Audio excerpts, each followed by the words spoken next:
I made 1,000 shots a day. 1,000, right? That's on top of weight training and my conditioning. I made 1,000 shots, and they weren't just shots. They were specific shots. I mean, it was coming out of the corner, going to the pinch post, footwork in the post, coming off the screen. It was very specific. So when you download that into your system and you go out in the court and you're just executing things that you've done thousands of times before, and you have that dream, then that becomes possible. Why reinvent it? Like, I don't understand that. You go out and play the game and you're just trying to create something new. No, this is what I do. This is what I do extremely well. You're gonna have to stop me from doing that. And if you do stop me from doing that, I have a counter to that. Done. My philosophy was a very simple one. Rudy was one of my favorite films growing up. After watching that film, I come to understand if I could work that hard every day, being blessed with the physical tools that I have, what would my career be? And I made a promise to myself from that day that I was going to work that hard every single day so that when I do retire, I have no regrets. And that was the most important thing for me, is to leave no stone unturned, get better every single day. And if I lived that way, then over time, I'd have something that was beautiful. But that was my philosophy. It seems like a pretty simple one, but if you live your life to just get better every single day and do that for 20 years, what do you have? Phil introduced meditation to us when he came to our team in 99, 2000. It was something that I instantly gravitated to because I could see the effects and found myself accepted the challenge of finding what that space is. And for the 81-point game, man, to be honest, I wasn't even thinking about the game. My knee was hurting so much. I didn't know then, but I had a flap of joint of cartilage stuck in my joint line. And so my mind was really trying to go to a place where I don't feel that pain. And the game started, and because of that, I was just in a different space. I wasn't worried about what was to come. I wasn't worried about what just happened. I was just here. And when you're just there in the moment, playing plays right in front of you, your focus is heightened because nothing else matters. That's the space I've tried to get to. If your job is to try to be the best basketball player you can be, right? To do that, you have to practice, you have to train, right? You want to train as much as you can, as often as you can. So if you get up at 10 in the morning, train at 11, right? 12, say 12, train at 12, train for 2 hours, 12 to 2. You have to let your body recover. So you eat, recover, whatever. You get back out, you train, start training again at 6. Train from 6 to 8. Right? And now you go home, you shower, you eat dinner, you go to bed, you wake up, you do it again, right? Those are 2 sessions. Right now, imagine you wake up at 3, you train at 4, you go 4 to 6, come home, breakfast, relax, blah, blah, blah. Now you're back at it again, 9 to 11, right? You relax, and now all of a sudden you're back at it again, 2 to 4, and now you're back at it again, 7 to 9. Look how much more training I have done by simply starting at 4.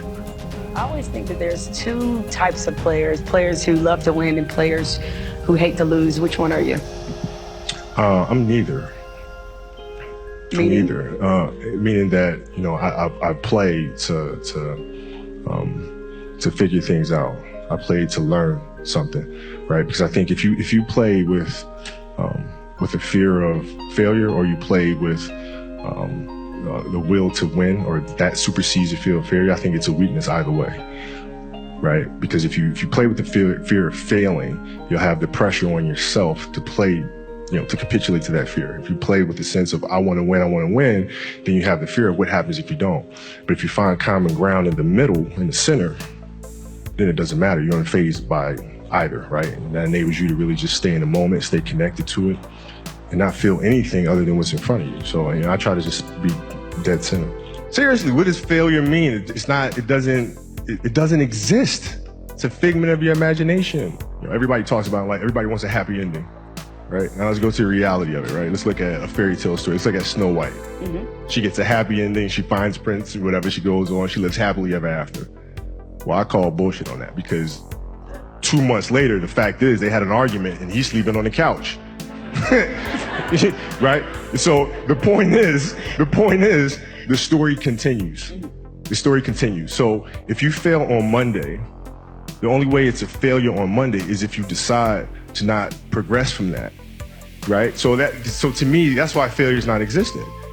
Because, if I fail today, okay, I'm going to learn something from that failure, and I'm going to try again on Tuesday. And I fail, and I'm going to try again on Wednesday. So it doesn't exist. What I try to do is just try to be still and understand that things come and go.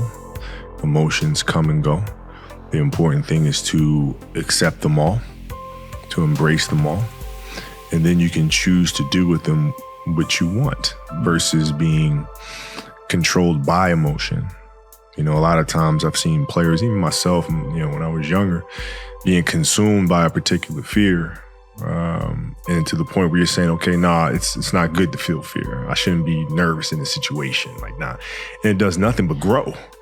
Versus stepping back and saying, yeah, I am nervous about this situation. Yeah, I am fearful about this situation. Well, what am I afraid of? And then you kind of unpack it. And then it gives you the ability to look at it for really what it is, which is nothing more than your imagination running its course. When did you start playing basketball, and at what age did it become your primary focus? I think I was born to play, man. I started playing at like 2 years old. And my father wasn't one of these fathers that was like, you're going to play basketball, or, he wasn't one of those guys. It was just I was just around the game a lot, and I gravitated to the ball, and I was completely geeking out about like the smell of the ball and like the way it sounds when it hits concrete versus how it hits a parquet floor, and like the sound of the nets and the different material of the nets, and like little shit like that would freak me out. So to answer your question, I was born to do this thing, man, and I did it nonstop all day long. From the age of 2 to when I retired, man. It's finding what you love to do. And we talk about hard work all the time. It's like, man, if you got to get up every single morning and remind yourself how hard you need to work, you probably need to choose a different profession, because that shouldn't be there. I wake up in the morning excited to get to it. If I'm not training, I'm missing it. I'm not watching a game of basketball, I miss it.